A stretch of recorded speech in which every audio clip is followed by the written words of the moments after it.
Hello, everybody. We're going to get things rolling. I'm Tony. I'm just getting things started today. Just wanted to point out a couple things pertaining to Zoom. We are using the question and answer tab. You'll notice at the bottom of your Zoom window, there's a question and answer button, and that is a way we will be monitoring that for questions throughout tonight. So use it if you'd like to have anything specifically addressed either by the board or by John. Also, there is a chat, and we won't be so much monitoring that, but use that freely to interact with each other. And lastly, I will say that if you would like to participate in the conversation in any way, shape, or form, you can also let us know through the chat, or you can use the raise your hand capability, which you'll also find in your toolbar. So with that, I'm going to hand things over to Richard, who's the president of SIM Portland. And Richard, I'm going to let you take it from here. Thank you, Tony. Hopefully everyone can hear me. Oh, good. Certainly have been an interesting experience with video conferencing and talking to yourself when you think you're live. So I am, and nobody's indicating otherwise. So we will just kick off the evening with a little bit of our SIM business. I am Richard Appleyard. I'm the new current president of the SIM Portland chapter. And in my day role, I'm actually also new CIO at Oregon State Police. I'm very excited about that role. I'm very excited about being president of this wonderful chapter. So looks like I'm going to be busy for a bit here. Generally, want to welcome everybody to our event. I would like to acknowledge the sponsors for this evening. Hopefully Pradeep is our man in the back room. So we should hopefully have a slide coming up here.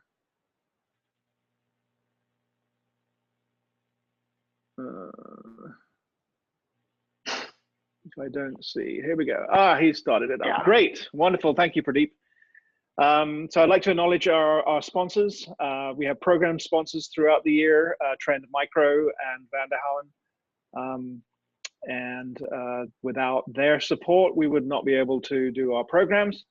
Obviously, our programs have shifted a little bit because we would typically be doing monthly dinners and speakers, but we've had to move into our online webinar virtual meeting with the current COVID crisis. I'd also like to introduce the board members. Pradeep hopefully has a slide coming up for that. We have a number of incumbents and a number of new board members that for our chapter positions rotate in April. So I was the incoming president. Mark Wehrmeister is our past president. He was president last year. He remains in a past president role for another year. We have a nice system here where we overlap our presidents. Bob Leake is our new incoming secretary. Very excited to have Bob on board. And Tatiana, our treasurer, who's keeping all of our books in order. And Dana Giacoletti is our assistant treasurer, also helping out with finances. John Boone, our membership director. Tony, you just met, he's our programs director, organizing our events. And then actually Jeff is our education director. Pradeep, there you got a little correction on the slide. Yeah. But Jeff is our education director. He's over our STEM outreach, scholarship programs. I think is our book club under education or under programs? I can't remember. Yeah, education, yeah. Yeah. So, and then we have Lisa Harper, who's our event director, and Sabi Warich, another new face on our board, is our new marketing director. Very glad to have Selfie Savvy on board. He's probably taking selfies of this Zoom session, which will be kind of interesting doing selfies in that in a virtual space. Pradeep, our trustee, and Steve Hufford are also our trustee. So that's kind of rounds out our board. One thing I would like to do is just highlight one thing from SIM National. They're doing their annual SIM Trends survey. This is coordinated by Leon Kappelman, University of North Texas. They do this every year. In fact, this year is the 40th anniversary of the SIM Trends. And I really encourage all our members. There's actually a little competition that goes on between the chapters as to who can get more responses.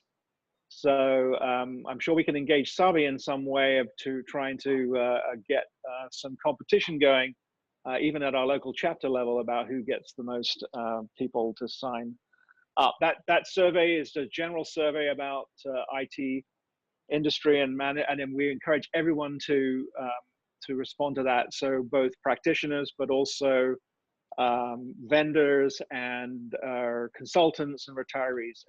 Everybody should contribute to that survey. It provides valuable information for our industry and our national organization.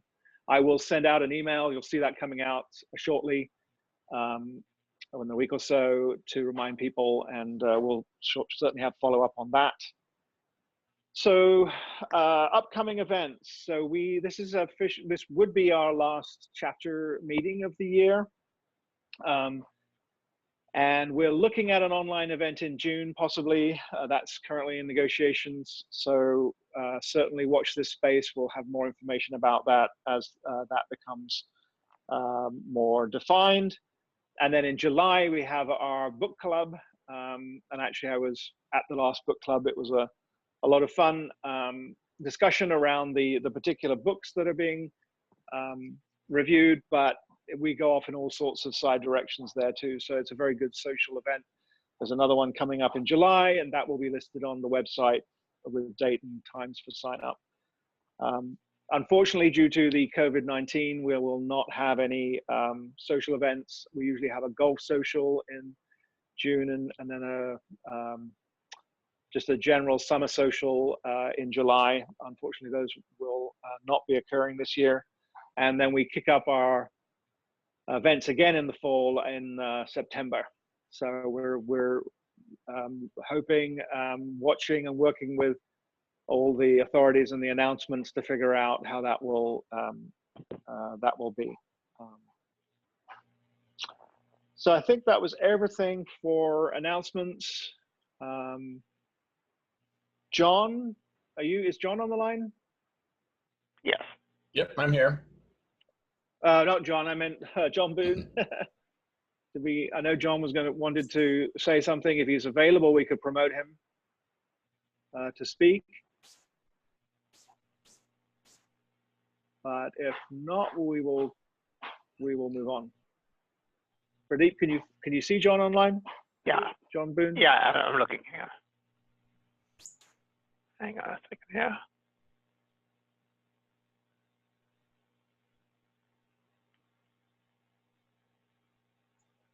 I don't see John in our participant list. Okay. Yeah, neither do I. Okay. Okay. Well, John, John's usually is our membership director. He's obviously pushing for people to recommend people for membership. We can always invite them to our events and give them complimentary registrations. Right now, you know, our events are no fee at the moment. But if you have a person you would like to recommend for membership, then certainly get in touch with John. I think membership@simpdx.org.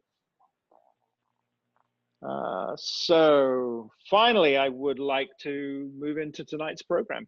And it's my great pleasure to introduce Jon Washburn from Stoel Rives. He's the CISO there. And actually, this is a part of the program that I would usually turn back to our program director, Tony. However, I have some exciting news to share tonight because we have been, we do a CIO and a CISO, CISO of the Year award annually.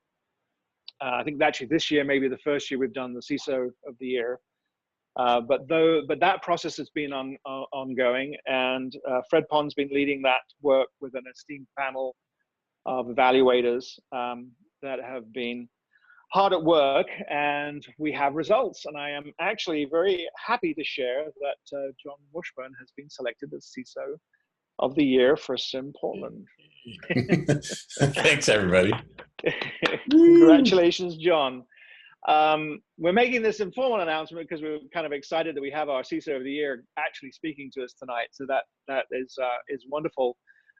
But we would look to doing a more formal ceremony and presenting the awards potentially at our September meeting. But congratulations, Jon. I'm very excited about that news, and really been looking forward to your presentation. So without further ado, I will turn it over to you. Thank you. And thanks, everybody. I'm going to try and share my screen now. Host disabled participant screen sharing. So looks like I need someone to let me. Yeah, hang on.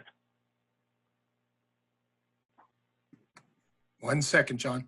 Yeah, you're all seeing my fabulous cheap USB video camera giving me like 16-bit color rendering or something. I'll put my little background back on. I was joking earlier. I usually use this virtual background. This is what my office actually looks like, but I sit facing that window, so that weird green wall behind me is what people normally see. But anyway, it looks like I can share now. Let's see, share my screen. So I'm gonna get the presentation up. Hopefully you'll be staring at that, not me anyway. So first of all, thank you everyone for giving me a chance to present today. And also thank you very much for the award. Especially thanks to whoever nominated me. I was really surprised and pleased to have been nominated. So this presentation, I'm just gonna talk about for maybe about 45 minutes and then do some Q&A about some of the security risks that we took a look at the last 2 months that I think are really worth a second look in response to the situation we're now in with COVID-19, where everybody's pretty much working remotely. In our firm, I would say it's 95% remote. We have a very small skeleton crew of people at a few offices that are actually contractors who are doing a ton of social distancing and are doing primarily things like collecting mail and doing copying and stuff like that. I would ask, this presentation is internal for this group only. Also, if you want to interrupt with questions, please go ahead. From what I can see on this Zoom control panel while I'm presenting, I probably won't see the chat very well. So maybe if Pradeep or Richard or Tony, one of you guys can just kind of interject if there's a question, feel free to interrupt. Otherwise, we definitely have time for questions at the end. So first thing I want to talk about is that in situations like this, the perfect can end up being the enemy of the good. So I'm pretty stringent on strong security controls, maybe a little bit stronger than you might think in many cases, but I also try and be flexible and realize that I'm supporting an organization that has to maintain operations. So while I have a pretty low appetite for risk, otherwise I wouldn't be a CISO, at the same time, I understand that in situations like this, we have to be as secure as we possibly can, but also look at ways that we can ensure that the organization can still maintain operations. You know, if I don't have an organization to protect, I really don't have a role anymore. So what I'm going to cover here are some things that you might think, oh, that's a little unusual. Why would he do that? But it's because we've looked at maybe compensating controls or what's the real likelihood that something is going to happen. And while we normally might avoid that risk, is that something we might have more appetite or tolerance for? So I put together this funny little cartoon, but for example, I'm presenting to you right now. Normally I wouldn't eat spaghetti before a presentation. I didn't tonight, but working from home, I might, with the risk that I might end up with spaghetti sauce on my shirt on camera and look silly. But if I'm working from home, my tolerance is greater because there's a chance I could run upstairs, change my shirt, come back, and you would never know. So even though my risk appetite hasn't changed, I have this weird fear of eating before a presentation that I'm always going to get something on my shirt. My tolerance is different because I'm here at home. So for all of our organizations, I don't think our risk appetites have really changed at this point. I think our tolerance is probably changing. We don't want to increase risk, but at the same time, we're probably going to tolerate a couple deviations here and there because there's a greater risk that we wouldn't be able to maintain operations. So one of the first things I want to talk about is multi-factor authentication, which I am hoping all of us have in place now, at least for remote access. Because right now, everybody is remote. I could probably argue that we have full MFA right now because nobody is logging in the office, and everyone's coming in either over a device VPN connection, or they're coming in over a virtual desktop connection that also requires 2FA from a home computer. Now, for some of our cloud service providers, we are doing SSO for almost everything, single sign-on. The reason we're doing that is because we have a lot of providers that either still don't support MFA, or if they do, it requires a separate password or a separate login or something like that. So what we are trying to do is we're trying to be the identity provider and front all of our cloud service providers, all of our associated SaaS services, so that we are doing the authentication and we are using our password plus token method and authenticating users ourselves before exchanging securely that XML token with our vendor to let them know that we have validated that this is the actual user. I would add that in some situations, this might even be more secure than just using the vendor's authentication process, especially if you have a small vendor or an older vendor that doesn't have SSO. This is a way you might be able to comply with requirements more for multi-factor authentication by fronting it wherever possible. I would add that we are in beta with Windows Hello. We have successfully run Windows Hello for our organization using biometric plus TPM chip certificate. For those of you who aren't familiar with Trusted Platform Module, it got FIDO2 certification near the end of last year. So if you have a laptop or a desktop that has a TPM chipset in it, you can put a certificate in there and it's like a YubiKey. It's considered something you have a form of authentication, even though it's inside the computer. So we are planning to move to full MFA in the near future. We just have a couple older systems that we have to work out before we can get there. But especially with people working remote, multi-factor authentication is a huge deal right now. I would say that I am seeing at least 1 or 2 phishes a day from other organizations who have had somebody whose account has been compromised. And every time we get a response about it, it's always because they had single factor authentication. So there's better phishing right now. I'm sure you've all read in the media about how COVID-19 themed phishing is increasing dramatically, 300 to 500%. This is an example of one we got this week. As you can see, it's not your usual click here for this link, or I have a PDF attachment with an Office 365 link in it or something like that. This is pretty well written and it's pretty specific.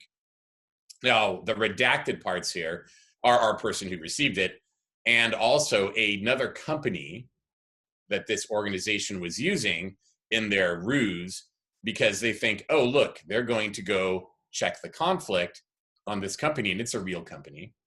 But this EPG Exploration Services LLC, I have very high confidence that this is a scam.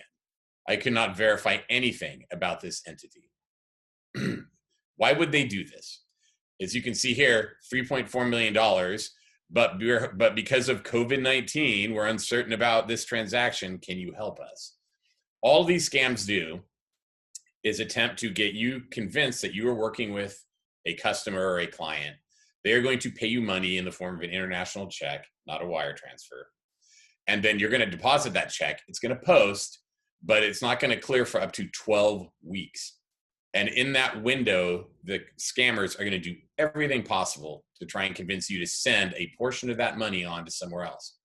There's another version of this where they do electronic wire transfer and you actually will get the money. But what you don't know is that you may be wiring the money not to their real estate deal, but to the criminals themselves, and you may have deposited money that was stolen from someone else. I have heard from law enforcement that victims of romance scams now are being leveraged quite a bit in those transactions. If any of you spend a lot of time in cybersecurity, you know that ACH transfers were a big deal. They would try and transfer money overseas, but those transactions are potentially reversible. You could get the FBI involved. Usually within 72 hours, you could reverse them in many cases. But now the scammers caught on to this, and now they generally try and do domestic wire transfers. But in order to accomplish that, they have to get someone willing to buy into their scam and accept it. And so what they'll do is they'll convince people that they are a young man or young woman in dire need in some foreign country and their family has money and blah, blah, blah. If they could only help them out, the family will transfer them the $100,000 and they'll transfer 90,000 of it on and keep 10,000 as their fee or for their trouble or whatever. And then after they do that, the FBI will probably show up at their house at some point. So these criminals, I don't know specifically which organization this is, but I'd like to find out. But they go through a fair amount of effort. For example, they do a thing called backstopping. So there are a lot of fake websites on the internet that look pretty legit. And I've seen more of these now with COVID-19 going on than I've ever seen in the last 3 years. This one, I believe, is now down. I confirmed with law enforcement that this one was a front for a scam. Similar type of scam. We want to hire you to do something, blah, blah, blah. And the web pages look pretty legit. But you can find weird tells in these web pages. For example, if we were in the room, I would ask for a show of hands, like who can guess what's wrong with this picture? But the weird thing here is, why would these people have pictures of buildings as their profile photo and not pictures of people? And the reason is because people like me will go on Google image search and verify them. And so they just put pictures of buildings up, stock photos. There are other sites. This also, I haven't received law enforcement verification yet, but I'm highly convinced this is a scam. And it's interesting because they actually, if you look down here, they have contact, then they have terms and conditions and disclaimers.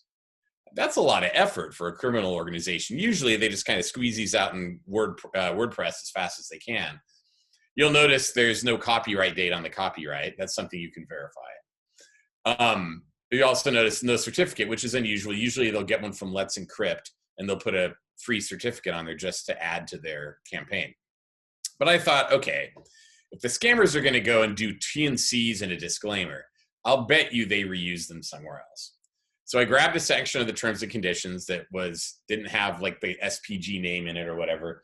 I went on Google and did a search, and lo and behold, found another site called eaglecommodities.com. Now, what's fun about this? Both of these sites have two partners, and if you read these profiles, they're the same with small changes. Simon started his career in 1995 with CBG as a senior editor. James started his career in 1998 with Bloomberg as a senior editor, right? They tried to make them look different. These have photos, which of course I took into Google image search. Cannot verify them to an individual, but they come up as stock photos. You'll notice the names have a little bit of odd similarity as well. So during COVID-19, we're seeing a better class of criminal, I think, trying to convince people on these higher end transactions. Now, as a law firm, we get targeted a lot, which is why we really press for strong security, because we have a lot of valuable assets. But all of you, I'm sure, in one way or another, are holding on to at least money, if not other assets, that these people will do anything to get their hands on. Now, these kind of scams usually don't involve malicious software or even malicious links per se. These websites, as a matter of fact, will come up as clean on VirusTotal or any other filter because the scammers want you to see them. They don't want them to get blocked. But be wary of advanced scams, especially websites that aren't real. So here's some stuff to look for. Individually, one of these by itself is not a reason. So you could find a really new 1-month-old website that's legit. But if you suddenly get a solicitation from a vendor or a company or a potential client or customer, and they say, they've been in business for 10 years and this and that and the other, and you go look and the website got set up 3 weeks ago, and especially if it's set up like on Zoho.eu or Yandex or something like that, some of the odd European websites, think twice about it. There's a free tool that I use. It's not exactly for this, but Experian has a small business free credit check reporting tool. What I use it for, though, is I'll put a business name in and see if I get a response at all. I don't even care about the credit report. But if you put a business name into that tool at Experian and it returns a result, it's a real business. Because credit agencies are very good about checking whether or not something is legitimate. Call their phone numbers. I can't tell you how many times I will just pick up the phone and call. In one case, I actually got hold of an attorney that was unwittingly, I believe, participating in a fraud scheme. I can't really discuss that. He was in the Midwest and had made a link to this organization on LinkedIn. I just advised him to contact his local FBI office. But most of the time when I call the phone numbers, it's a fast, busy signal, it's voicemail, it's mailbox full, or it's the voicemail of someone who I don't believe is involved in this scam, like generally an elderly individual. Email from a free service. If we scroll back really quick, you'll notice that Philip Rogers is sending an email from Comcast, a free email account. Also, the 765 number leads me to believe that by the time we're talking about this, he's probably Philip Rogers 768 by now. But why wouldn't he have sent the email from epgexplorations.com if he was legitimate? Also, those of you familiar with WordPress or any of these tools, Joomla, there are these lorem ipsum pages. It's just Latin. It's like the filler text. If you scroll down through these websites, you'll often find filler text pages. Now, I have found legitimate websites where people just flat out forgot to do a page and had this type of text. But if you see something like this, or especially if you see random text generators where you get to a page and it's just garbage and it makes no sense, that's usually because they're just trying to fill space and create the scam site as fast as possible. Because as we saw with LaSalle Capital Holdings, these pages really don't last very long. Eventually law enforcement catches on and these people cut and run. And finally, as you saw back there, no photos of principals or stock photos. If I'm going to be on a website and I'm a principal, there's generally going to be a photo of me or something that I can verify. So split tunneling. I imagine any of us who are networking people have long tried to avoid split tunneling because NIST in 853 has this control where they have the example that everybody complains about. Why can't I print on my local home network? Well, this is why.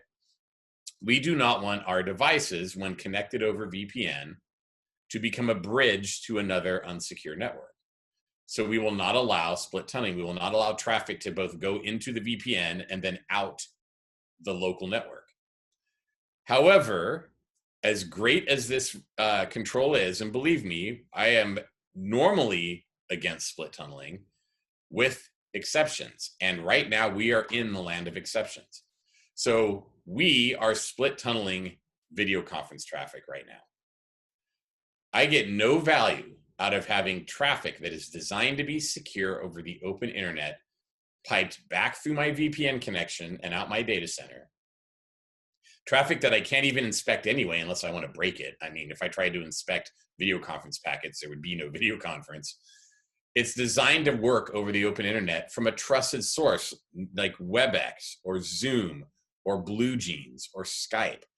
I can limit my split tunneling to not only video conference traffic, but video conferencing traffic to those specific providers, the common providers.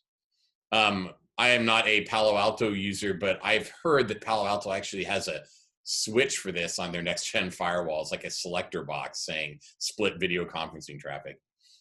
When we went and moved to working from home, we very quickly started doing this because we realized we were just congesting our VPN connections with video conferencing traffic that didn't need to go there. Another example are approved cloud applications. Now, I won't say what application this is, but as you can see, it's compatible with Azure Active Directory, which we are using, and we are using some other Microsoft cloud services I'll talk about in a bit. But what this little super simplified diagram is why do I connect my entire device to VPN if I only need to do one specific task? Why not instead connect to just that SaaS provider with an SSL VPN connection specific to them instead of connecting the entire device? But if I'm going to allow people to connect without connecting to my VPN first, how do I make sure it's one of our devices and not their home computer or somebody who's potentially stolen credentials and a two-factor authentication key and is trying to log in from some computer overseas? So what we are doing is using a thing called device profiling that Microsoft has as a cloud service. And if you see in this transaction, what is happening is the user says, I want to go use this application. I have logged in with my Active Directory credentials to my computer. Since I have Azure AD, the hash will get compared in Azure AD and say, yes, that is the valid Stoel Rives domain password. Then Active Directory is going to go, but wait, what device is this? And it's going to look for a non-forgeable certificate and do a thing called a conditional access check to ensure that the device ID is exactly what it claims to be and is a Stoel Rives device. Once that happens, it is then going to ask for the 2FA token, the MFA request, and then the user is going to log in with a push to their token app and have two-factor authentication. Technically, it's really going to be something you know, which is the password, and something you have, which is two-factor authentication, and something you have, again, which is a certificate on an authorized device. We could turn this on right now, but guess what? We have a secondary application from another vendor we use with this one, and it's not compatible and needs to be upgraded first. But this is our direction, right? We want to get to a point where we can make it so that it's very rare that a whole device needs to connect anyway, and that we instead build multi-factor secure tunnels to all of our providers that are authorized so that the devices can be more free to work out in the cloud. Now you might think, well, if the device is already always in the cloud, how do you update it and how do you control it? So we have a thing called user context enforcement, which I imagine many of you have, where you have a GPO that says nobody is an administrator. I am not an administrator. Our IT administrators aren't administrators unless they use a specific administrator account. They log into their computers like users, just like everyone else. So none of our users can install anything unless we allow it. And we are also a whitelisted environment, which means to install something, it must be inside of our whitelist. And we use a thing called Privilege Access Management, or PAM. So this little screenshot you're seeing here is from our solution. If I want to update a driver, I click, and I'm not an admin, so I get this message. I then call the help desk, and I say, help desk, I need some help. I have this weird driver issue. The help desk says, can I remote to your machine? And I say yes, and so they send me a request, and I have to authorize it. Once they remote to my machine, they see this, or I could just read it to them over the phone if they couldn't get to my machine. And they say, oh, there's a code. So they have to go into the system and enter this code and get a challenge response code that they then have to enter. So something they know, their password has authenticated them as an admin, and something they have, the token code, will allow this program to install. And of course, the system logs all of this information. I can still do this over the internet. We can even connect to computers if they're not connected to VPN, in case we have to do troubleshooting for things like this using yet another secure solution. Remote administration, it's not just about installing software, it's also about patches and updates. So I would recommend this page to everyone. This is on Microsoft's website. I will admit, we're a Microsoft shop. We use Microsoft Intune, Microsoft Defender ATP, which is the E5 Cal version of Defender for those of you who are Microsoft people. I can say I've been extremely impressed with Microsoft Defender. For those of you who know what MITRE is, M-I-T-R-E, you can go to the MITRE website and actually look at 2 APT tests that MITRE has done against various applications by CrowdStrike, SentinelOne, and Microsoft Defender. And even the most recent one, Defender ATP, has done fantastic. I would say it's something you'd probably expect from the vendor who has more hooks into the OS than anyone because they wrote the OS. But we have things like credential guard, memory protection. I've even seen the PowerShell script validator go off and successfully stop a strange PowerShell script. It turned out not to be harmful. It was just one that we were testing. But it looks for odd behavior, just like many of the other endpoint detection response solutions out there. But because we are using Defender ATP, because we are using Intune, when our computers, if I leave, go to the airport, turn my laptop on, and there is an emergency deployment update, I will still get it even though I haven't connected to VPN. Because my computer with all these Microsoft Cloud solutions knows what it is, knows the safe place to get it, and can still authenticate to get those updates because they're controlled and pinned to a specific signed certificate or signed software and a specific location that the updates will come from.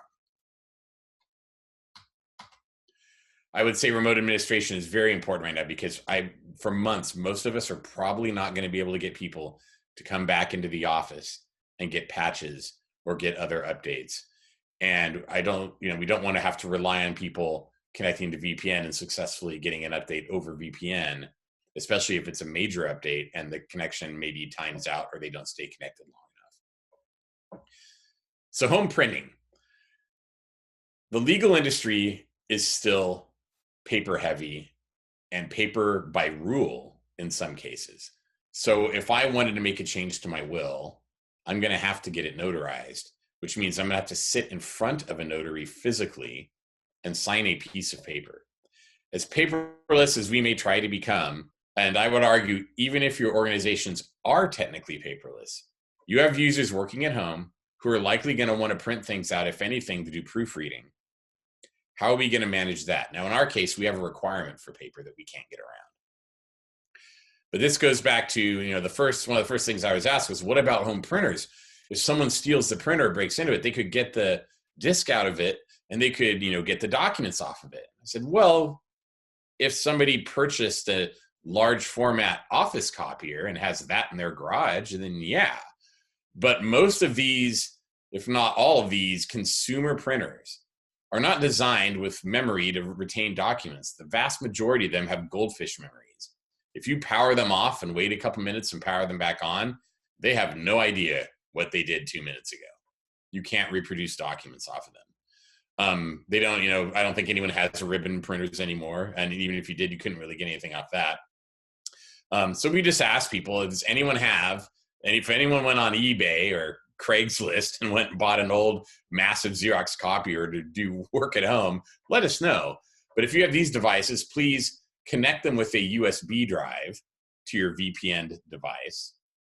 Or for our virtual desktop people, we allow KVM traffic and printing, it's secure printing, to their home printers only, local network printers. Now, securing the paper is another challenge, and we'll get to that in a minute. But we at least are controlling the ways they can print. Now, because we don't allow split tunneling to local networks, if you have a home wireless printer and you have a VPN laptop, you're not going to be able to print to it. You're going to have to drag out a 25-foot USB cable or however long it needs to be and connect it directly. Once you come up, in order to get the images into to duplicate, or if you print stuff out and you want to keep it, or you took paperwork home that was already printed and you want to work on it on your computer, you'll have to scan it. Now, while we do have those skeleton crews in our offices that are still doing some scanning and some printing of specific, especially sensitive material, like anything that has PHI on it is going to be printed at one of our copy centers. Users are not printing that stuff at home. We sent out a lot of directive controls, advisories, memos, instructions on here are the things you must not do. One of those is take pictures of things. Now, I can never stop users from taking photos of stuff, but this person, Jason Cross, found a cool utility last year in the new versions of iOS where you can actually take a picture of a document and open it in the Notes app on the iPhone and convert it to PDF and OCR it. Believe it or not, it works. Now, we have mobile device management and we have bring your own device, and I can control the Stoel Rives data on those devices. If you get an attachment in a Stoel Rives email and open it on your iPhone and you click that and say, ooh, I'm going to open it in another app, well, guess what? It's limited to 4 apps. You can't open it in any app you've downloaded from the internet. You can't put it in your iCloud account. You can't open it in Photos, anything like that. We have sandboxing on the devices we control. Unfortunately, though, Apple doesn't have an API for sandboxing the Notes app. So if people did this with all the best intentions, they would be taking a picture of a document, which would immediately sync to their iCloud, and now I'm in violation of confidentiality agreements. So we can't do it. Now, for personal use, cool feature, but we are also trying to find out like what's circulating in the world right now during COVID-19 that people are sharing with each other. Hey, did you know you can do this? Hey, did you know you can do this? And we're trying to cut these off at the pass before people, end up paving the road to hell with all the best intentions.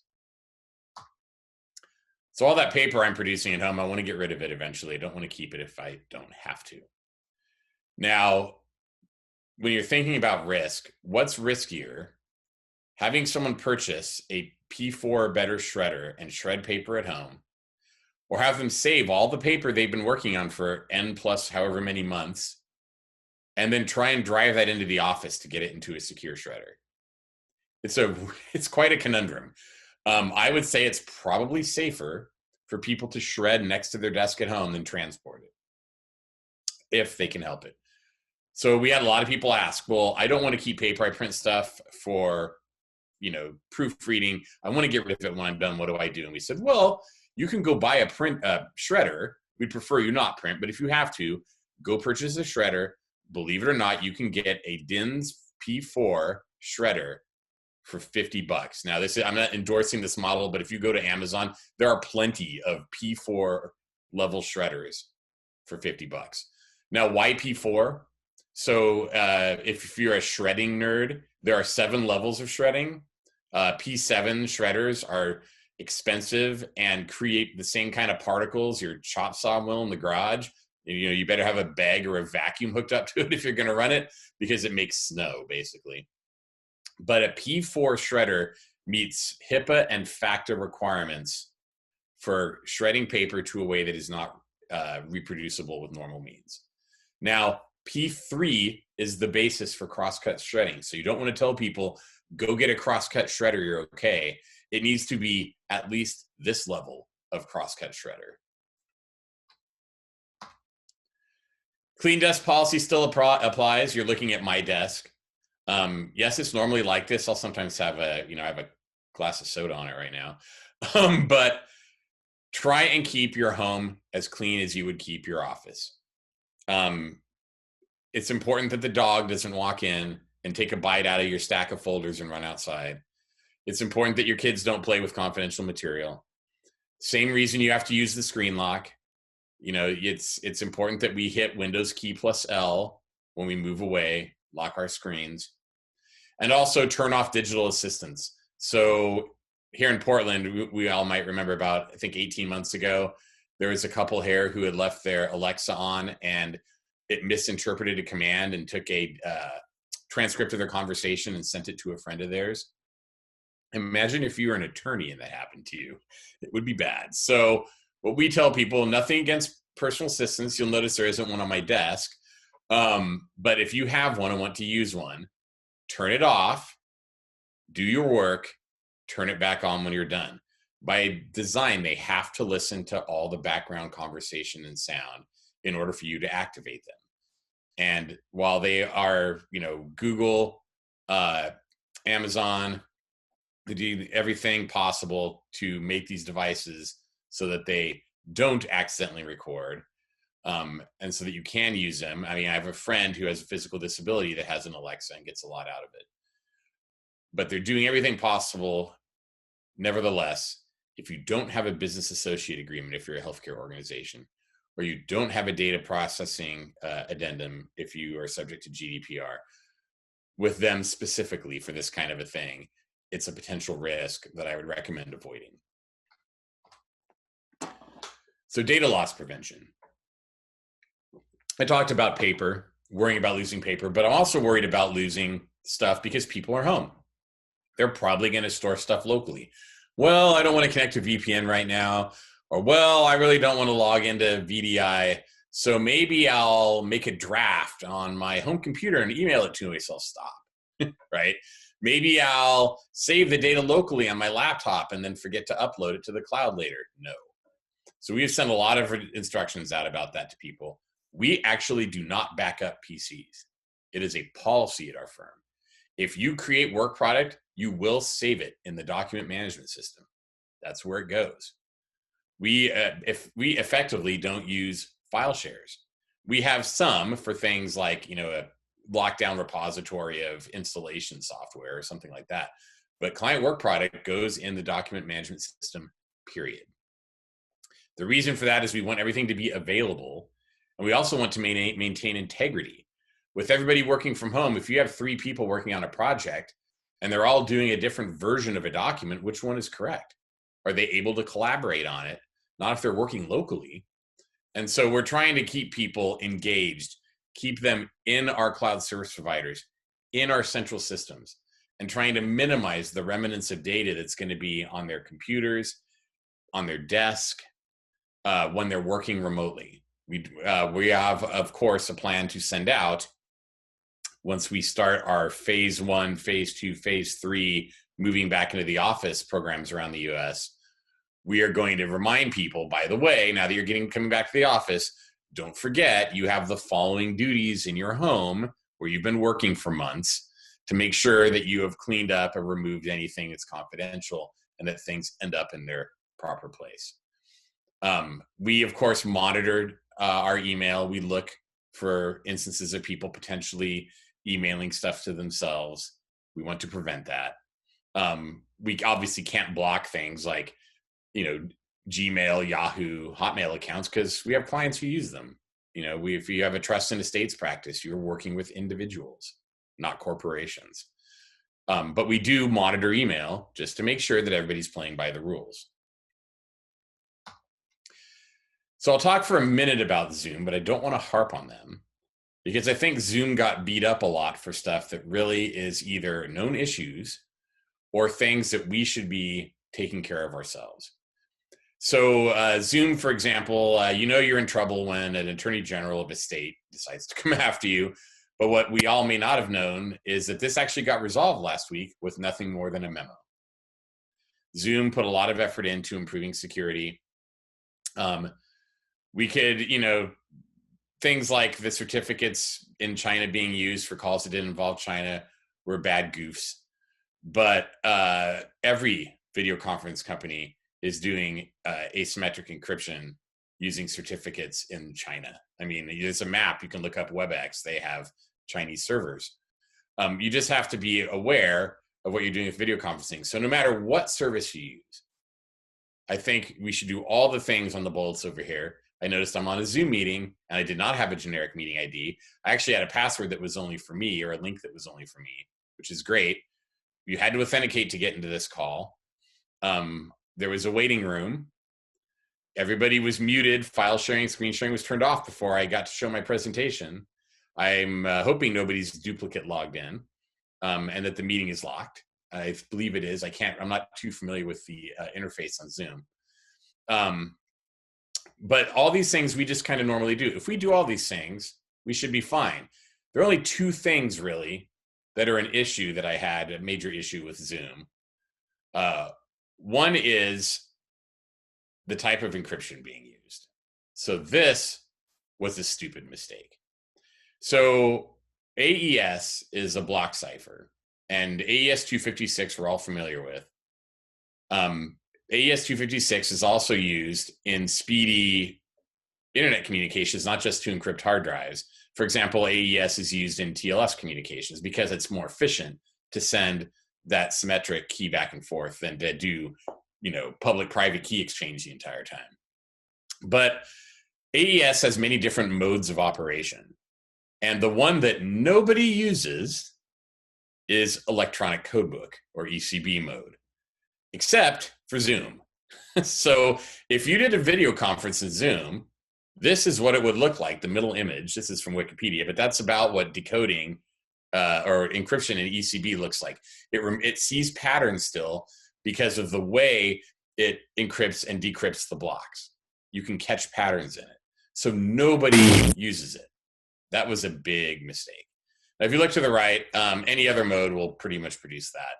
And on May 30th, Zoom is going to switch everything over to a thing called AES 256 GCM, or Galloy counter mode. So it will look like the fuzz on the right. They've actually been pushing out updates to Zoom to everybody, but they are cutting everyone off on May 30th. If you don't have the update, you'll have to download it. That one sucked. And the routing calls through China, Zoom has a feature now where if you're only doing like a domestic call, or you don't do business with anyone in countries on the OFAC list, you can select your routing so that all your calls only go through specific geographic areas, which is a great feature. I should also add, I was a bit displeased about them advertising that they had end-to-end encryption, because they didn't. I think what they interpreted as end-to-end encryption was from your device to our Zoom internal network. That's not what it means. It means from me to you on the conference call. The thing is, though, is that I believe the only major provider that has end-to-end encryption as an option is WebEx. You have to configure it, and it puts some limitations on. Nobody can join the call before it starts. You have a maximum of 100 attendees. There are some smaller services like Signal, which is great for one-to-one communication, or Wire, which is great for up to 4 people. But those don't really, function in a business environment because they're so limited. But those are services that have end-to-end encryption, where Signal, Wire, and if you enable it, Cisco, cannot see anything with your calls. That also means if you want to record your meeting, you're going to have to do it on one of your endpoints. Because if you want to use the video conference recording service, they can't record what they can't see. So how good was everybody's business continuity planning? We were fortunate in that a few years ago when SARS happened, every year we have an incident response plan, and we do a lunch and tabletop exercises as part of our annual maintenance. So a few years ago, SARS was out, and we thought, let's do our exercise of what would happen if no one could get into any of our offices, like a pandemic, bird flu. And we figured out, well, most of our people already work from home. They have laptops. They'll have to remember to take them home. If they left the laptop in the office, no one's going to go back and get it for them. So they're going to have to use virtual desktops. So what do we have to scale? What kind of resources do we need, et cetera, et cetera, et cetera. So we had built a redundant 2 data center system for VDI, virtual desktop. And for our VPN, we have a cluster of geographically separated VPN concentrators for remote access. And we did some benchmarking and some stress testing, and we knew that we could send the entire firm home. What we didn't do is we didn't pay to have gigabit connections all year in case this happened, because that would be a waste of money. What we did do instead is we put in gigabit capable connections, provision them at much lower numbers, like 50, 100, 200, 300 megabit. When this happened, it only took a couple hours to call our provider and go, hey, I need gigabit internet connectivity on these circuits now. And in a couple hours, the circuit was just turned up. And of course, we had to pay for that. But that was in our plan. So we transitioned. Of course, there were some tiny hiccups. There are people who've never worked from home before. People who, of course, didn't take their laptop home, were running back to the office to get it. That kind of stuff always happens. People, can I take my monitor home? Yeah, we had to figure out how to track people's monitors and peripherals so that we don't lose a bunch of them, or have a bunch of people later say, well, now I have a home office. Can you put a new monitor on my desk at work? And have that conversation about budget and expense. But overall, it went very smoothly. I'm hoping everyone else's went smoothly as well, especially when it came to phone traffic, audio, things like skinny protocol. If you had desk phones that people took home, getting people familiar with planning, even the administrative controls, such as what do you do with non-exempts when they're working remote? That kind of stuff we had worked out, because as part of our business continuity planning, every core group had to first do a business impact assessment, or a BIA. And we had a contractor a few years ago help come in and help walk everyone through it because it was a lot of work, especially for people not in IT. You know, you have payroll department. What would you do if computers were down for a month? We couldn't do anything. Well, you know, there's probably something you can do. So we'd work out, how do we do this? Well, let's not print checks anymore. We stopped printing paychecks and instead either do all direct deposit, or for people who didn't want to do direct deposit, we gave them a debit card and we deposit the money to their debit card. Because we don't, if in an event like this, nobody can run into the office and load, you know, micro-compatible checks into a printer. There are some things, obviously, you know, lessons learned for everyone, including us. But when this is at least in phase 2, if not, you know, someday being over, we all should go back and learn from this. One of the things that people got caught up in when we first did this is everybody said, "Oh my goodness, we're going to have to initiate the DR plan." And my response was, no. I would consider a global pandemic a disaster, but it's not a disaster to our operations. We often see things like BCDR jammed together as concepts, but they're two different things. Disaster recovery is how we deal with an interruption that is a disaster, how we temporarily work around it, and then how we recover to the state we were in before the disaster at the end. Whereas business continuity, the goal of BC is to not have an interruption at all. Now, a disaster is something that is going to be beyond the scope of our business continuity plan, something that is just like if we lost a data center to a fire, it's a disaster. Sure, we can still keep running out of our second data center, but it's going to have consequences and it's going to require we initiate our DR plan, which we test every year with a thing called a cutover test, where we actually shut down our primary data center here in Hillsboro and run out of our data center in Utah for a weekend just to make sure it actually works. But when this is over, I would urge people, if you haven't done BIAs and BCPs, business continuity plans for each department, maybe each office location, we also require that for the offices. 834 is a great NIST document to reference to get a head start for free on contingency planning. Even though I want to go toe-to-toe with NIST over split tunneling right now and modernizing that control, I love NIST documentation. They have all sorts of fantastic stuff out there that's free. So the last topic I have is custom code escrow. If anyone hasn't heard of this, so say, you know, 10 years ago, you spent millions of dollars on that ERP system or some system of mechanical controls for a, you know, important manufacturing line or something like that. You paid some company and you have a support contract and the code's old, but they keep it running and it's fine. And during COVID-19, you found out that they had to lay a bunch of people off and they don't know if they can support you. That could have a critical impact on your business continuity. What do you do? Well, there are options out there where you can have a third-party escrow agent hold the code, and if you get the right kind of escrow agent, they will also be able to test the code and hold the manuals and all the other ancillary supporting documentation. In escrow, in the event that the licensor, who's the first party, files for bankruptcy, but you still have a contract and you need the software maintained. As you can imagine, as a law firm, we had some questions about this from clients and have been helping people with that, but it's something to think about. I'm not the person you'd want to talk to your counsel or your business leaders about whether or not this is necessary, but it's something to think about in situations where you have a concern about a core system that has custom code or old code, and you think that the third party that you've contracted with to maintain that might not survive this pandemic disruption. Now, you can't just say, if Oracle goes bankrupt, I'll just get my Oracle code. You know, you have to, all three parties have to agree to it, right? You can't just take licensed code and stick it with an escrow agent. You still have to work it out, you know, legally. But in one, you know, at least one circumstance that I'm aware of, you know, the licensor was, you know, being above board and telling them, hey, we think we'll be okay, but we don't know. And you have this really important code. Let's help you make sure that, you know, you can keep the code in case something bad happens to us. So if your organization has this as a potential risk, I would definitely recommend at least taking a look at this and thinking, do I have to do it? Would it be helpful? And of course, there's a cost. You have to pay the escrow agent, I think monthly in order to keep holding the code. That is all I have in the slide deck.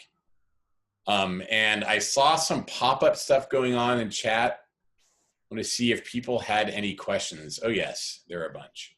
So let me see who came first. Top down. So Jordan, are there any security risks by using your personal device for soft tokens versus hard tokens? That's interesting. So if you remember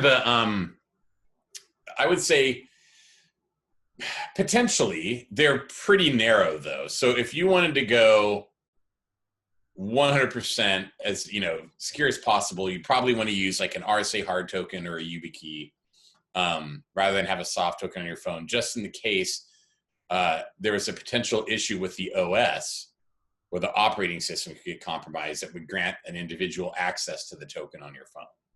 Whereas a purpose-built device like an RSA key fob is exactly that. It's just a clock that is running on a lithium battery that is synced with an algorithm somewhere that is specific to you, and that thing's going to just keep running until the battery runs out, at which time it's garbage and you'll have to get a new one.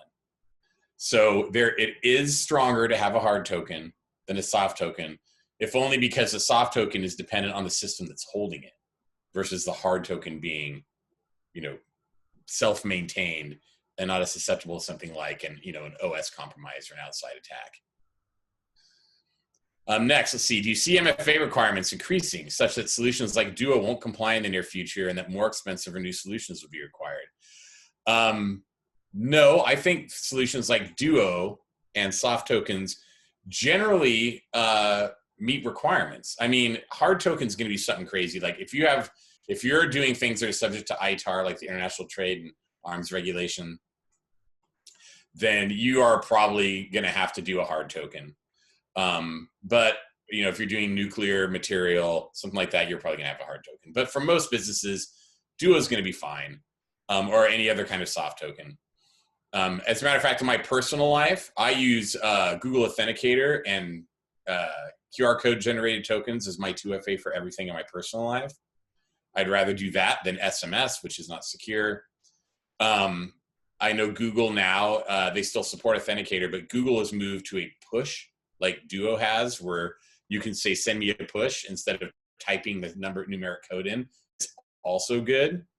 I would say that, in the vast majority of situations, I don't see something like Duo not complying unless you have a really rigid requirement where the information you have is so potentially harmful, like nuclear secrets, weapon information, stuff like that, where you're gonna have a hard token.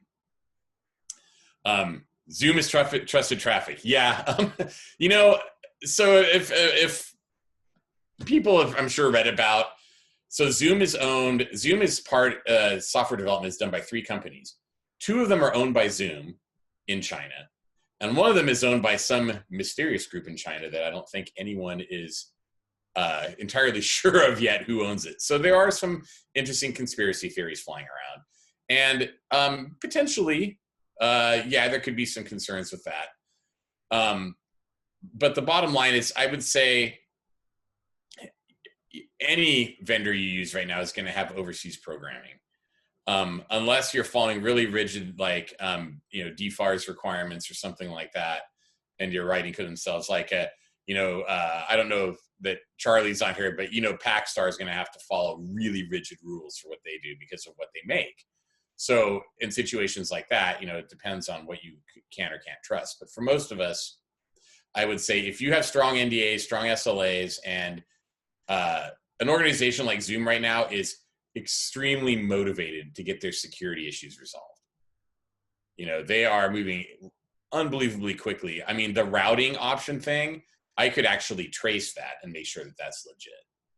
If I thought Zoom was lying to me about not routing to China, I could just run a trace route simultaneously on a ping to the same address and find out if traffic jumps through somewhere else. I would say it's up to everybody individually to make that judgment, but I don't see anything really standing out about Zoom in particular, other than the gaffes that they've made that they've now fixed. I would say we are not using Zoom as our preferred provider. but may in the future.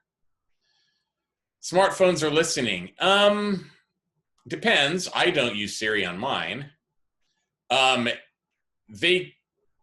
It depends on what you have on your smartphone. So we do advise people not to use dictation, not to use Siri as dictation, because again, if I am discussing or trying to dictate something that has, for example, protected health information, unless I have a business associate agreement with Apple for the purposes of doing dictation, Siri is sending meta information back to Apple to improve the product. Now, does that mean that Apple's recording everything? No, right? I mean, it's honestly, you get into these weird risk things of scale, like think of the amount of data that goes into Apple's AI systems to improve Siri.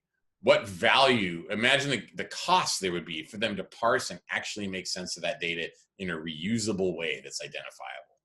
Apple wants to comply with GDPR, CCPA, and everything else because Apple wants you to trust it.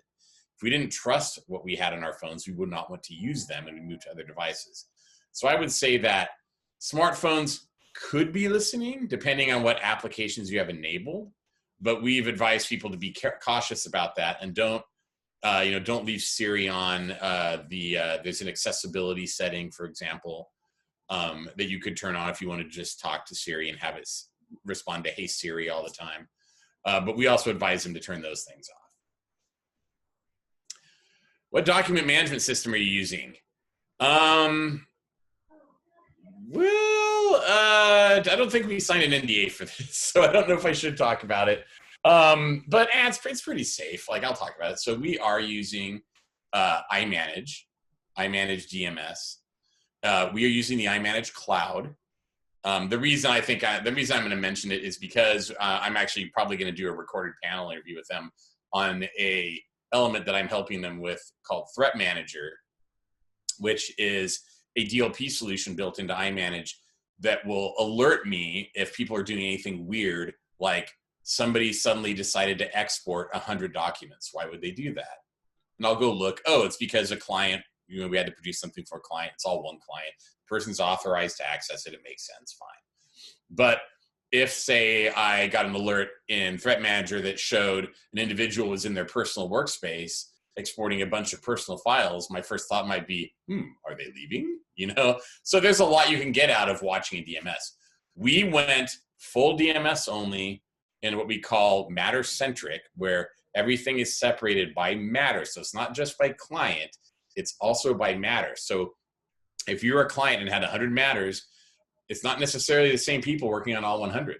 As a matter of fact, if you have need-to-know control rules, it's a specific group for each of the 100. We moved to that in 2011. Now, document management systems are very popular among law firms. Most law firms are using a DMS, at least the large ones.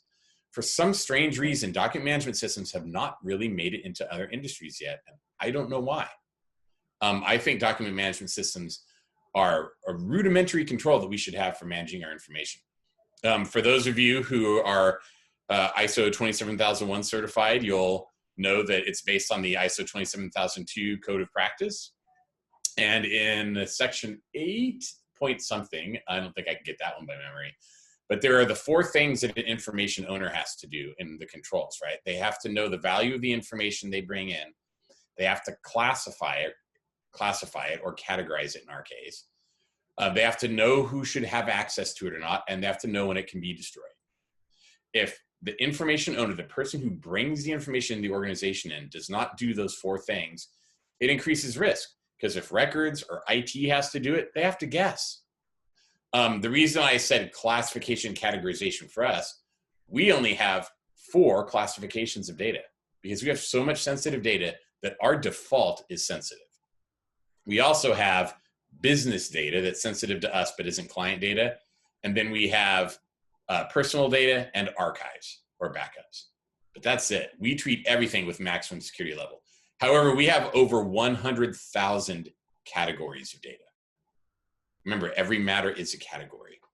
I would say if you haven't looked at document management systems for your organization, look into them. If you're in healthcare, you have one. It's called the EMR system, right? Electronic medical record systems are almost the same as DMS. They're different purpose, but the same principles. They also do need to know access. They also track and log every action that happens to a document or a record in the system. They're definitely worth looking into. If everyone's work from home, might be a good opportunity to do some phishing security testing.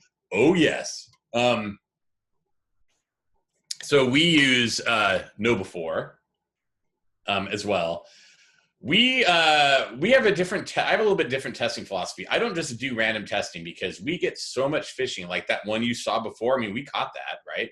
A lawyer got that and immediately reported, this looks weird.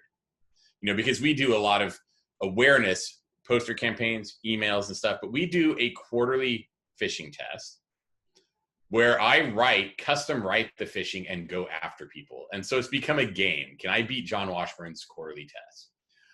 My favorite one I ever did was a couple years ago on the day after Cyber Monday. So the following Tuesday, I sent a custom phishing message to everyone that it was a receipt for an $80 Amazon Echo. And people exploded. I mean, people were calling their spouses, going crazy. I had one attorney tell me, like, I called my wife when she was in surgery scrub and she had to come out of scrub and explain to me why we ordered this Echo. You know, like it's a phishing test.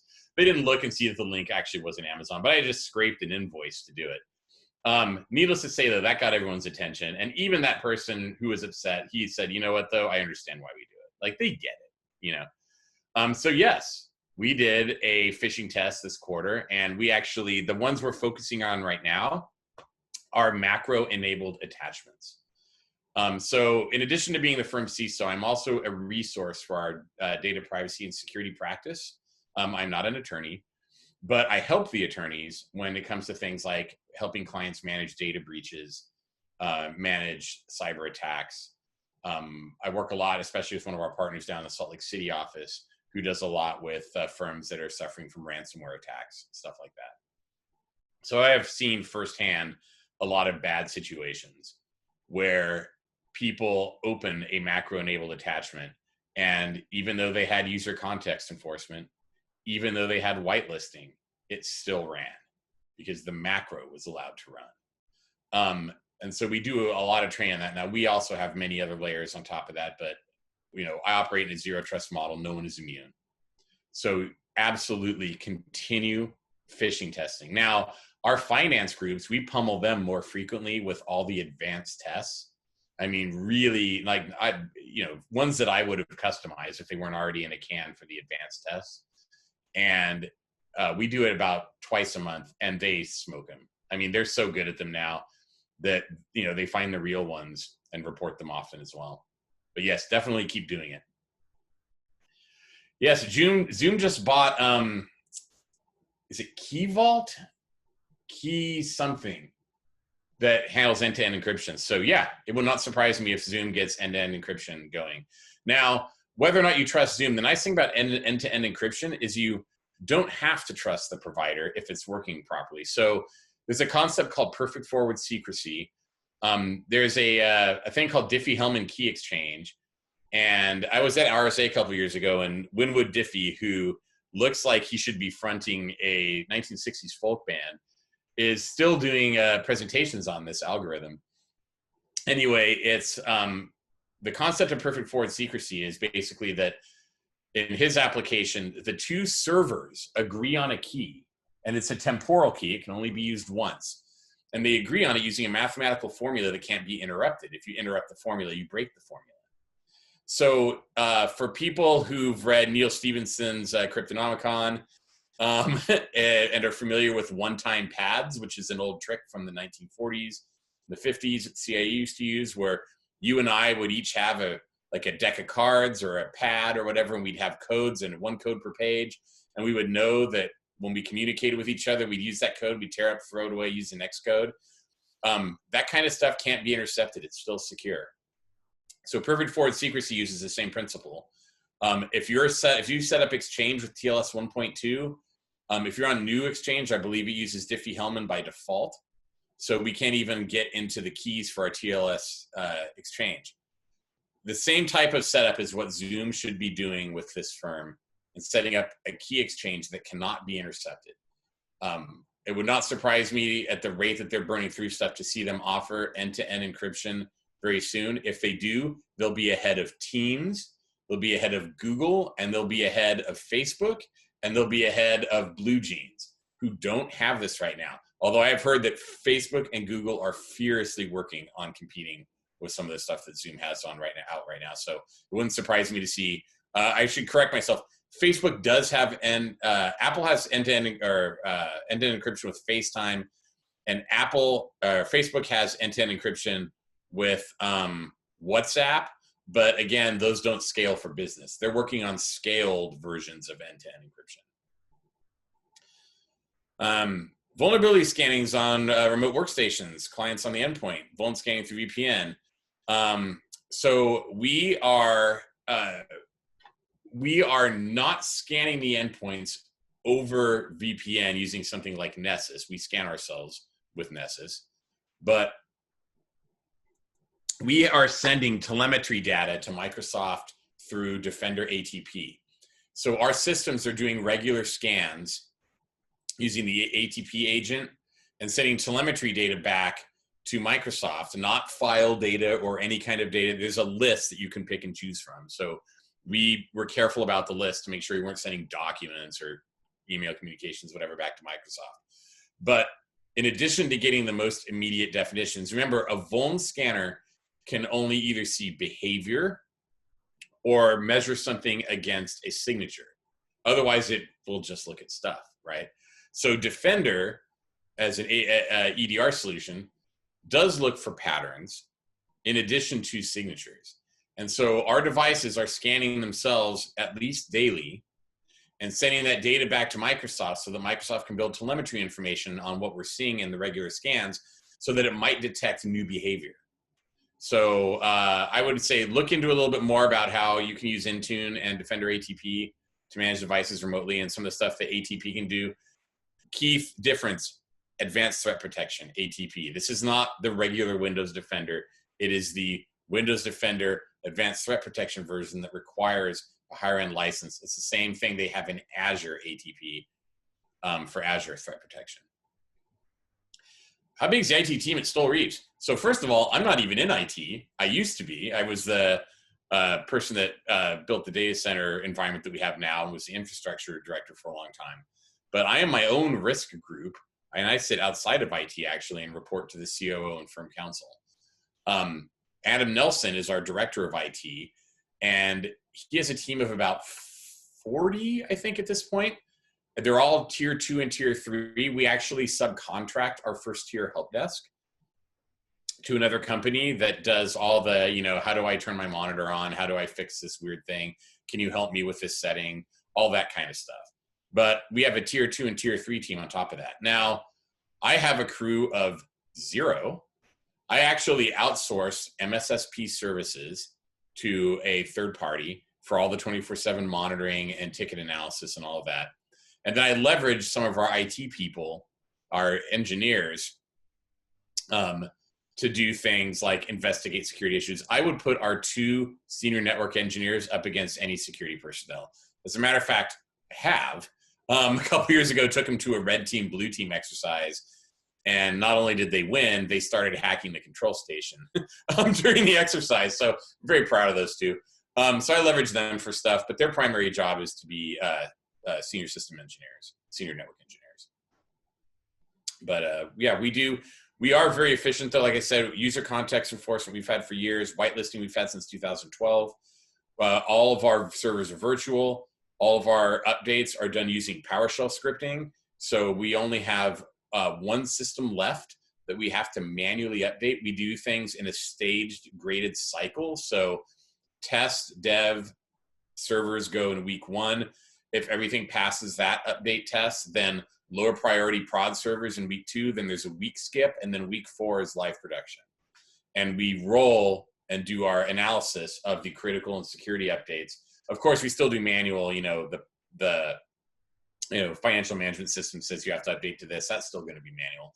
But for regular security and priority critical updates, we do it all via scripting. So we're able to do it with a smaller team. I have Palo Alto's next-gen firewall, split tunneling only capable for video traffic. So again, I'm not a big Palo Alto person, but I know there is a switch that they have for video because video is just so specifically designed to be over the internet. You can split tunnel anything you want, but I would be very cautious with it. You're going to have to split it both by port and by destination.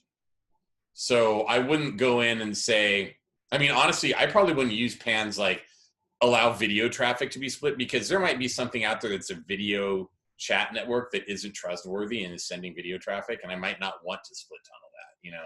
I might just want to block it. So I would look at that a little closely, but yeah, you can split anything else. As a matter of fact, that app I showed you that we're going to split locally using that device profiling, that's 443 to a specific destination.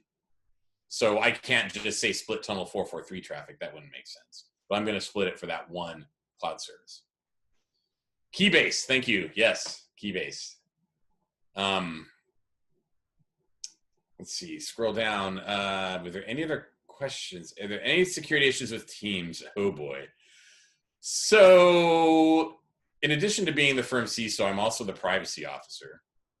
And I like to say that information governance should be part of information security training.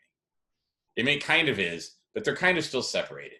So to me, in order to properly secure information, you have to govern it. You have to categorize, classify it, know what it is, you know, inventory it, maintain that inventory, etc. Teams and Office 365 are secure environments if you build them to be secure. But a challenge that is specific to Microsoft Teams and Microsoft OneNote and OneDrive that I have a challenge with is that they seem to have forgotten information governance. We have not yet rolled out Teams because we have to be able to account for all the information we ingest. As a law firm, we often are involved in litigation or arbitration or producing evidence, documentation, you know, handling very secret information, very important information for our clients. So we have to know that it's secured, and especially if it's need to know access. And even more so, all of us are potentially subject to e-discovery, electronic discovery, if we're ever involved in litigation. One of the challenges with e-discovery is when data is all commingled. So say I was a lawyer and had a large mailbox that had, 40 clients' information in it. I was good about filing, but I still had stuff for 40 clients. Say one of them goes to litigation, and for whatever reason, I'm a named party. That happens to law firms too, right? And so we say, okay, well, we need to go through your email and look for all these documents. Let's load your email into the cloud e-discovery service. Wait a minute. I don't want to do that. I have 40 client stuff in there. What if 10 of my clients have specific outside counsel guidelines that say you will not put my data into a cloud service without my permission? That happens. I could try and say, well, I have a legal obligation to provide data at e-discovery, but can you imagine having the conversation with the client? We had to go say, I have to put your data in this cloud service. It's not related to anything I'm doing for you. It's related to this completely other different client, but it's all in my email together. I have to do, we don't want to do that. So if we have to go through email, we have to do it in-house. Teams, however, is inside Microsoft. And with all the best intentions and policies and everything else, there's always a risk. Someone is going to commingle a bunch of crap in a OneNote file or a Teams file. And that if any of that stuff is ever subject to discovery, you might be providing all of it, which increases risk that you're going to have data in there and someone's going to do a search term like Jon Washburn, and it's going to pull up a whole bunch of stuff that's not related. Lawyers do a good job of trying to be cautious about that and protect each other because they're all, it's an industry. You don't want to burn each other. At the same time, though, you do want to get to the bottom of the information. So I would say, it's a long answer.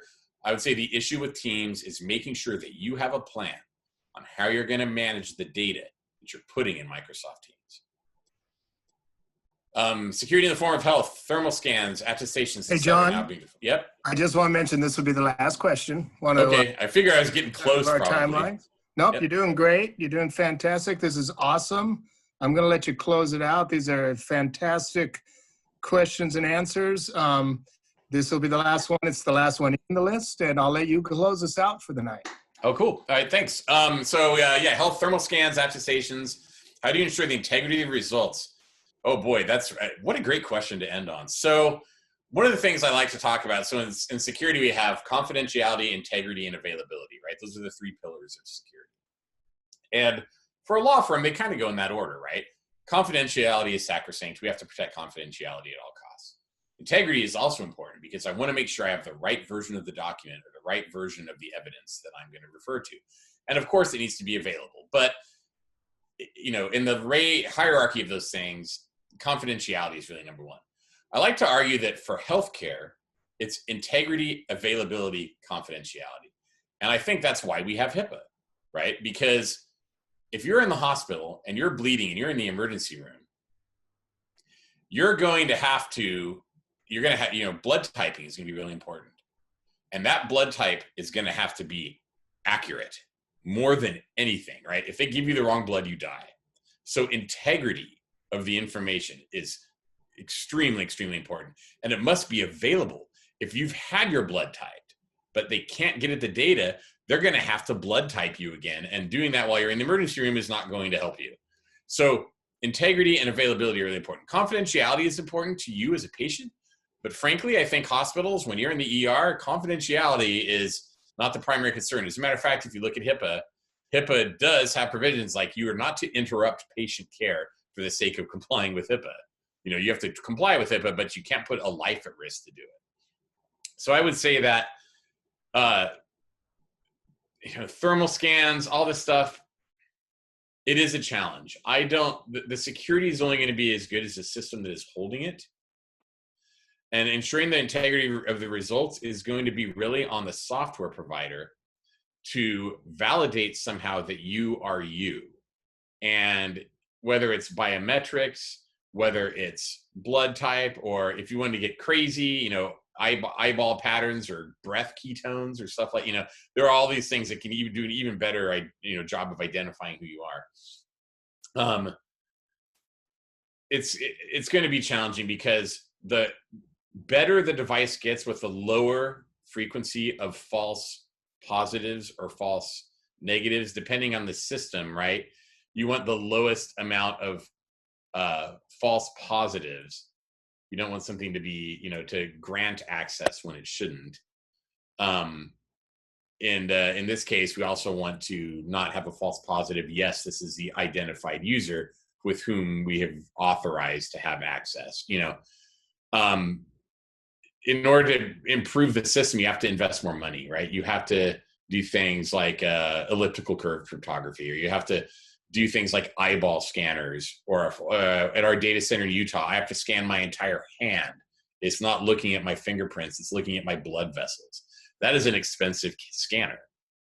I think the only way we can really ensure it's protected and has integrity is to invest in good solutions. And I will be honest and say, I am not feeling particularly confident right now that we are going to be doing a really good job of protecting that information and maintaining privacy. I think right now, lives are at risk. And I think that as much as privacy gets attention in this country, worldwide, I think all governments are going to have to make a risk assessment and decide the money really needs to go right now to everything we can do to make sure people don't have fevers, to make sure people aren't spreading the virus. And if that means that I have to put a locator on your phone and a tracer, I'm probably going to try and do it. I'm not going to like it as a citizen because it starts seeming very Orwellian that the government knows where I am. But as a population, we're going to see some trade-offs in the next few months. My hope is that if we do have to make trade-offs, that we absolutely make sure they go away when they're no longer needed. If we were in Europe, it would be a right. So if you're not familiar with GDPR and the EU, privacy is a right, not a privilege in Europe. And there's a thing you can look up, oh God, my brain's blanking on it, the 8 privacy model rules. For whatever reason, I'm forgetting them. But one of them is that you cannot maintain data for longer than its purpose. And so we don't want to maintain a system that is tracking where we are if we don't have a need to do it anymore. So with that, I want to say thank you, everyone. Thank you for the honor of the award. Thanks for listening to the presentation. If you want to hit me up with questions, you see on there, my information is actually on the Stoel Rives website, so I get tons of spam, but it's okay. I'm good at dealing with it. But feel free to send me an email or call. John, just jumping in to say thank you on behalf of SIM Portland for your presentation. And thanks for taking the time out. And again, congratulations on becoming our CISO of the year for SIM Portland. Awesome. Thanks. All right. Thank you, everyone. Stay safe.